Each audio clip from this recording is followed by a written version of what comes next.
वो प्रकाश जिसने लता जी को सितारे की तरह चमकाया। फिल्म जगत की यह नियति है कि जब किसी के साथ स्टारडम का प्रकाश चलता है तो लोग उस चकाचौंध के पीछे पीछे दौड़ते हैं। लेकिन जिंदगी का चिराग अस्त होने के साथ ही उसे विस्मृतियों के अंधकार में धकेल दिया जाता है। राजस्थान के प्रकाश को ही आज कौन याद करता है? पता नहीं कितने लोगों को पता है कि जयपुर के सुजानगढ़ में जन्मे खेमचंद्र प्रकाश ने ही फिल्मों में पहली बार लता मंगेशकर, किशोर कुमार, मन्ना डे और नौशाद को ब्रेक दिया। फिल्मों में कई दिग्गज गायिकाओं के बीच जब लता मंगेशकर संघर्ष कर रही थीं और कोरस गा रही थी, तब खेमचंद्र प्रकाश जी ने एक ही गीत से उन्हें सुपर सितारा बनाकर शीर्ष पर बैठा दिया। महल फिल्म का वह गीत था, आएगा आएगा आएगा आएगा आएगा आने वाला। गीत बजा तो जैसे फिल्मी दुनिया में तहलका मच गया। दरअसल 1949 में आई महल फिल्म थी जिसे खेमचंद प्रकाश ने 50 के दशक के फिल्म संगीत के स्वर्णकाल की नींव रखी। आएगा आने वाला किसी भी हिंदी फिल्मी गीत का अब तक का सबसे छोटा मुखड़ा है, जिसके केवल 3 शब्दों को खेमचंद प्रकाश ने खूबसूरत संगीत में बांधा।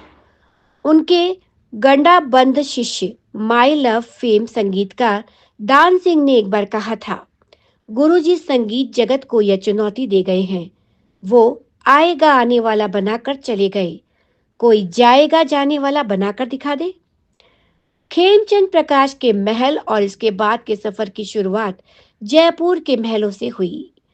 इनका जन्म 12 दिसंबर 1907 को जयपुर के सुजानगढ़ में हुआ, जहां उनके पिता गोवर्धन दास माधो सिंह द्वितीय के राज दरबार में ध्रुपद गायक थे। खेमचंद प्रकाश ने अपने पिता से संगीत की शिक्षा ग्रहण की और 19 वर्ष की उम्र में जयपुर दरबार में गायक बन गए। बाद में बीकानेर दरबार में गायक के रूप में महाराजा गंगा सिंह ने उन्हें आमंत्रित किया, लेकिन वहां वे ज्यादा दिन नहीं टिके। फिर वे नेपाल राज दरबार में चले गए।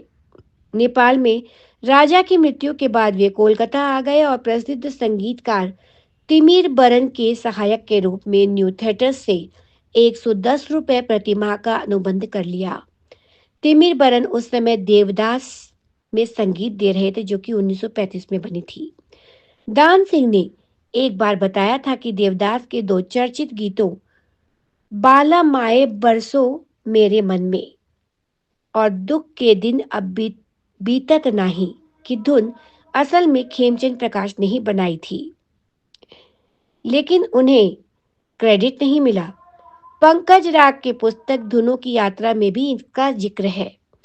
बाद में पृथ्वीराज कपूर की सलाह पर खेमचंद प्रकाश मुंबई आ गए। उनके संगीत निर्देशन में 1939 में पहली फिल्म आई मेरी आंखें। इस साल एक और फिल्म आई गाजी सलाउद्दीन, जिसमें उन्होंने नौशाद को सहायक के रूप में रखकर ब्रेक दिया।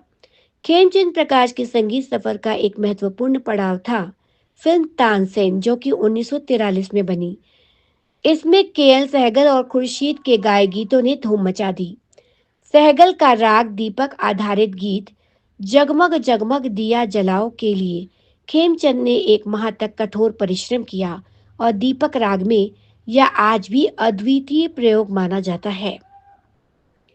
महल से पहले जिद्दी फिल्म 1948 में ही उन्होंने लता मंगेशकर से गीत गवाया। इसी फिल्म में खेमचंद प्रकाश ने किशोर कुमार से उनके जीवन का पहला गीत गवाया। सहगल के प्रभाव में गाया राग जय जय जयवंती के दर्द भरे सुरों में यह गीत था। मरने की दुआएं क्यों मांगू, जीने की तमन्ना कौन करे। इसी तरह मयूर पिक्चर्स की चलते चलते, जो कि 1947 में बनी, में खेमचंद प्रकाश ने मन्ना डे को पहली बार अवसर दिया। 1935 से फिल्मों से जुड़े खेमचंद ने केवल 15 साल काम किया और उस दौरान उन्होंने 50 फिल्मों में संगीत दिया। 42 वर्ष की उम्र में 10 अगस्त 1950 को उनका निधन हो गया। खेमचंद प्रकाश का परिवार मूल रूप से सुजानगढ़ का रहने वाला था। उन्होंने सुजानगढ़ में एक आलीशान मकान बनाया था, लेकिन आर्थिक संकट के चलते वह गिरवी रखना पड़ा। सुजानगढ़ के ही रहने वाले वीणा कैसेट्स के मालिक केसी मालू ने बताया कि उन्होंने इस धरोहर को बचाने के लिए बहुत कोशिश की, लेकिन अंततः यह मकान नीलाम हो ही गया और मामला कोर्ट में उलझ कर रह गया। लगभग 31 साल पहले 1 अक्टूबर 1985 को वीणा कैसेट्स ने जयपुर के रविंद्र मंच ओपन कर थिएटर में खेमचंद प्रकाश स्मरण संगीत समारोह का आयोजन किया। उसके बाद याद नहीं पड़ता कि जयपुर में उनकी याद में कभी किसी ने एक मोमबत्ती भी जलाई हो। हमारी विरासत को हम यूं ही भुला देने की आदी है। उनसे जुड़ी कुछ यादों का जिक्र करते हैं। खेमचंद प्रकाश के पैतृक स्थान सुजानगढ़ के ही रहने वाले संगीत को समर्पित केसी मालू ने बताया कि उनका पूर्व नाम खेमराज था और मुंबई में आने के बाद वे नियमित रूप से सुजानगढ़ आते रहे। लता मंगेशकर को उन्होंने एक बच्ची की तरह स्नेह दिया। तब वे स्टूडियो आते तो लता जी के खाने का टिफिन साथ लेकर आते थे। लता उस समय फ्रॉक पहनती थी। लता के लिए उन्होंने कई फ्रॉक भी सिलवाई। खेमचंद एक बार बीमार हुए तो एक नेपाली नर्स ने उनकी बहुत सेवा की। कहा जाता है कि दोनों में प्रेम हो गया था। खेमचंद प्रकाश की पत्नी का निधन हो गया था और उनके आखिरी दिनों में यह नर्स उनकी सेवा में जी जान से जुटी रही।